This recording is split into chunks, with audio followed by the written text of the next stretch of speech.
സൗദിയിൽ Jeddah TikTok സൗഹൃദ കൂട്ടായ്മ ഇഫ്താർ സംഗമം സംഘടിപ്പിച്ചു. വിവിധ മേഖലകളിലുള്ള നിരവധി പേർ സംഗമത്തിൽ നോമ്പു തുറക്കാനെത്തി.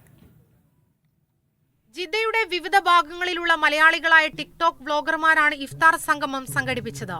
വർത്തമാനകാലത്ത് സമൂഹ മാധ്യമങ്ങളുടെ പ്രസക്തി ഏറെയാണെന്നും അതിനെ ഗുണപരമായി ഉപയോഗിക്കണമെന്നും ചടങ്ങിൽ സംസാരിച്ച ജിദ്ദയിലെ മാധ്യമപ്രവർത്തകർ പറഞ്ഞു. ടിക്ടോക്ക് ഉൾപ്പെടെയുള്ള സോഷ്യൽ മീഡിയ പ്ലാറ്റ്ഫോമുകൾ നന്മയ്ക്ക് വേണ്ടി മാത്രമാകണം. അവ്യക്തവും സത്യസന്ധവുമല്ലാത്ത കാര്യങ്ങൾ പ്രചരിപ്പിക്കാൻ ഇത്തരം പ്ലാറ്റ്ഫോമുകൾ ഉപയോഗിക്കരുതെന്നും മാധ്യമപ്രവർത്തകർ ഓർമ്മിപ്പിച്ചു.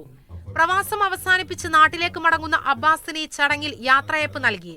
കൂടാതെ ഈത്തപ്പഴ കുരു ഉപയോഗിച്ച് തസ്ബീഹ് മാല നിർമ്മിച്ച് വേൾഡ് ഓഫ് ബുക്കിൽ ഇടം നേടിയ യൂനുസ് റഹീമിനെ ചടങ്ങിൽ ആദരിച്ചു.